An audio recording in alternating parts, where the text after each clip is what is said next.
মধ্যপ্রাচ্যের অস্থির ইতিহাসে ফেব্রুয়ারি থেকে জুন ২০২৬ পর্যন্ত চলা ইরান, যুক্তরাষ্ট্র ও ইসরায়েলের মধ্যকার সামরিক সংঘাত এক নতুন সমীকরণের জন্ম দিয়েছে।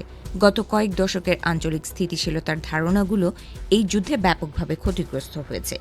দীর্ঘ সময়ের মার্কিন নিরাপত্তা বলয় বা সুরক্ষা ছাতার উপর যে নির্ভরশীলতা উপসাগরীয় দেশগুলোর ছিল, তা এখন প্রশ্নের মুখে পড়েছে।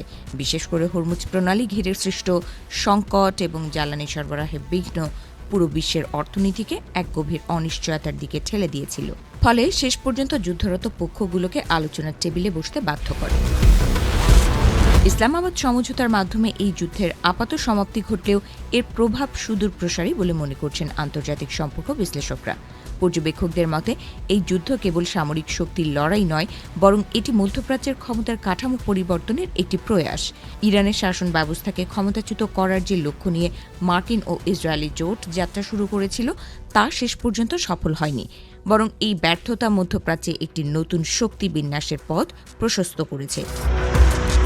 এই সংঘাতের ফলে মার্কিন যুক্তরাষ্ট্রের কৌশলগত সক্ষমতা নিয়েও নতুন করে বিতর্ক শুরু হয়েছে। ওয়াশিংটন তার মিত্র দেশগুলোর নিরাপত্তা নিশ্চিত করতে কতটা কার্যকর, তা নিয়ে উপসাগরীয় দেশগুলোর মনে অবিশ্বাসের জন্ম হয়েছে।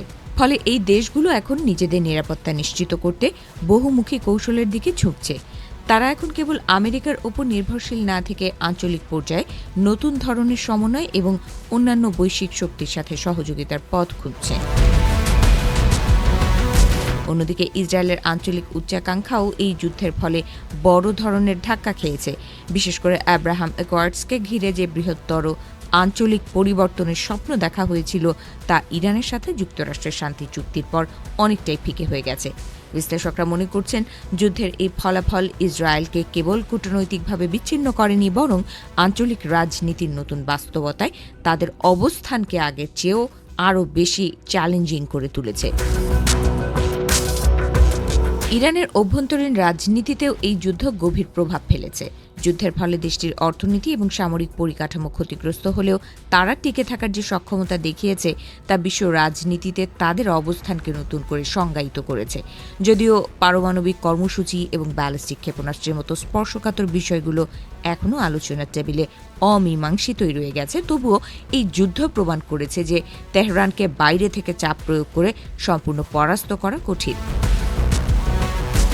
মধ্যপ্রাচ্যের দেশগুলোর সাধারণ মানুষের মধ্যে এই সংঘাত নিয়ে উদ্বেগ রয়েই গেছে। যুদ্ধের ভয়াবহতা এবং লাখ লাখ মানুষের বাস্তুচ্যুতির ঘটনা অঞ্চলটিকে মানবিক সংকটের মুখে ঠেলে দিয়েছে।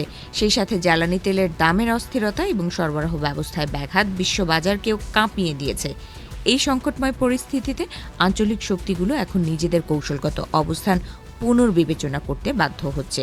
আগামী দিনগুলোতে মধ্যপ্রাচ্যের ভবিষ্যৎ অনেকটা নির্ভর করবে সদ্য স্বাক্ষরিত শান্তি চুক্তির শর্তগুলো উভয় পক্ষ কতটুকু মেনে চলে তার ওপর। ইরান ও যুক্তরাষ্ট্রের মধ্যে এই সমঝোতা যদি স্থায়িত্ব পায়, তবে হয়তো অঞ্চলটি এক নতুন স্থিতিশীলতার দিকে এগোতে পারে। কিন্তু যদি কোনো পক্ষ এই চুক্তি ভঙ্গ করে, তবে তা পুরো অঞ্চলকে আবারও এক ভয়াবহ যুদ্ধের দিকে টেনে নিতে পারে বলে আশঙ্কা করছেন বিশেষজ্ঞরা।